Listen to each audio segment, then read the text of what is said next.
আমি দেখি যেটো অনুভৱ কৰিছোঁ তেওঁলোকৰ অভিপ্ৰায় আচলতে কা আইনৰ বিৰোধিতা কৰা নহয় তেওঁলোকৰ অভিপ্ৰায়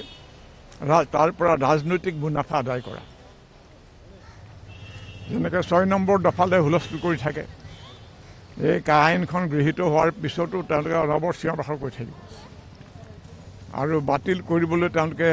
সংগ্ৰাম কৰিবনে নাই সন্দেহৰ আৱৰ্তত আছে ৰাইজে যদি বাধ্য কৰে তেতিয়া হয়তো তেওঁলোক আহিব আমি তেওঁলোকৰ মুখলৈ ৰৈ থকা নাই চাই আমি তাৰ বিৰুদ্ধে সংগ্ৰাম কৰিছোঁ কৰি যাম এইটোৱে আৰু কাৰণ তেওঁলোকৰ মই দেখিছোঁ যে এইবোৰ আন্দোলনৰ তেওঁলোকৰ যি ধৰণৰ আন্দোলন তাৰ শেষ ফল হৈছে কিছুমান নেতা সৃষ্টি কৰা কিছুমান ৰাজনৈতিক সুবিধা আদায় কৰা কাৰণ ইমান সহজতে তেওঁলোকে শাসক দলৰ লগত মিলিজুলি গ'ল একেলগে খোৱা বোৱা কৰিছে এতিয়া গতিকে সেই ধৰণৰ নেতৃত্বৰ প্ৰতি ৰাইজ এতিয়া যথেষ্ট সন্দিহান গতিকে বেলেগ পথেৰে বেলেগ নেতৃত্বৰে আন্দোলন আৰম্ভ হ'ব ৰাইজৰ মাজৰ পৰাই নেতৃত্ব ওলাই আহিব এনেকুৱা এটা প্ৰচাৰ চলিছে যে অসমত কা আইনখন সকলোৱে মানি লৈছে ইয়াৰ কোনো বিৰোধিতা নাই এইটো শাসক দল আৰু শাসক দলৰ যিটো চৰকাৰ তেওঁলোকে অনবৰতে এই কথাকে কৈ আছে কিন্তু আমি ভাবোঁ আজিৰ সভাৰ দৰে সভাই প্ৰমাণ কৰে যে কাৰ বিৰোধিতা এতিয়াও শেষ হৈ যোৱা নাই আৰু উপযুক্ত পথ পালে উপযুক্ত নেতৃত্ব পালে আকৌ কা আন্দোলন তুংগলৈ যাব জংগী ৰূপ ধাৰণ কৰিব কাৰণ ই এটা জাতিৰ প্ৰতি এটা প্ৰত্যাহ্বান আৰু দেশৰ কাৰণে এটা প্ৰত্যাহ্বান গণতন্ত্ৰৰ কাৰণে প্ৰত্যাহ্বান গতিকে এই পদক্ষেপতে আমি তাক বাধা দিব লাগিব আৰু ভৱিষ্যতে বাধা দিম আজি কা আন্দোলনৰ শ্বহীদসকলৰ 5জন শ্বহীদৰ স্মৃতিত এই সভা আয়োজন কৰা হৈছিলে অনুষ্টুপীয়াভাৱে আৰু সেই ধৰণে মানুহ উপস্থিত আছিল গতিকে আমি কা আন্দোলন পুনৰুজ্জীৱিত কৰিবৰ কাৰণে এইটো এটা প্ৰথম পদক্ষেপ হিচাপে আমি গ্ৰহণ কৰিছোঁ আমি দেখি যেটো অনুভৱ কৰিছোঁ তেওঁলোকৰ অভিপ্ৰায় আচলতে কা আইনৰ বিৰোধিতা কৰা নহয় তেওঁলোকৰ অভিপ্ৰায় তাৰ পৰা ৰাজনৈতিক মুনাফা আদায় কৰা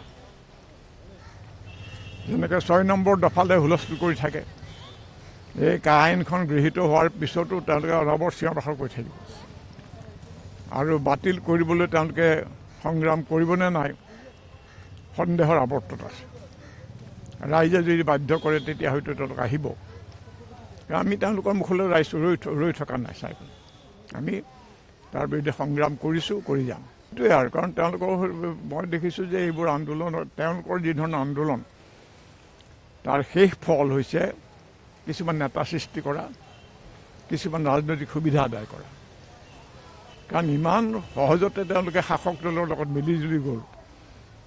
একেলগে খোৱা বোৱা কৰিছে এতিয়া গতিকে সেই ধৰণৰ নেতৃত্বৰ প্ৰতি ৰাইজ এতিয়া যথেষ্ট সন্দিহান গতিকে বেলেগ পথেৰে বেলেগ নেতৃত্বৰে আন্দোলন আৰম্ভ হ'ব ৰাইজৰ মাজৰ পৰাই নেতৃত্ব ওলাই আহিব এনেকুৱা এটা প্ৰচাৰ চলিছে যে অসমত কা আইনখন সকলোৱে মানি লৈছে ইয়াৰ কোনো বিৰোধিতা নাই এইটো শাসক দল আৰু শাসক দলৰ যিটো চৰকাৰ তেওঁলোকে অনবৰতে এই কথাকে কৈ আছে কিন্তু আমি ভাবোঁ আজিৰ সভাৰ দৰে সভাই প্ৰমাণ কৰে যে কাৰ বিৰোধিতা এতিয়াও শেষ হৈ যোৱা নাই আৰু উপযুক্ত পথ পালে উপযুক্ত নেতৃত্ব পালে আকৌ কা আন্দোলন তুংগলৈ যাব জংগী ৰূপ ধাৰণ কৰিব কাৰণ ই এটা জাতিৰ প্ৰতি এটা প্ৰত্যাহ্বান আৰু দেশৰ কাৰণে এটা প্ৰত্যাহ্বান গণতন্ত্ৰৰ কাৰণে প্ৰত্যাহ্বান গতিকে এই পদক্ষেপতে আমি তাক বাধা দিব লাগিব আৰু ভৱিষ্যতে বাধা দিম আজি কা আন্দোলনৰ শ্বহীদসকলৰ 5জন শ্বহীদৰ স্মৃতিত এই সভা আয়োজন কৰা হৈছিলে অনুষ্টুপীয়াভাৱে আৰু সেই ধৰণে মানুহ উপস্থিত আছিল। গতিকে আমি কা আন্দোলন পুনৰুজ্জীৱিত কৰিবৰ কাৰণে এইটো এটা প্ৰথম পদক্ষেপ হিচাপে আমি গ্ৰহণ কৰিছোঁ।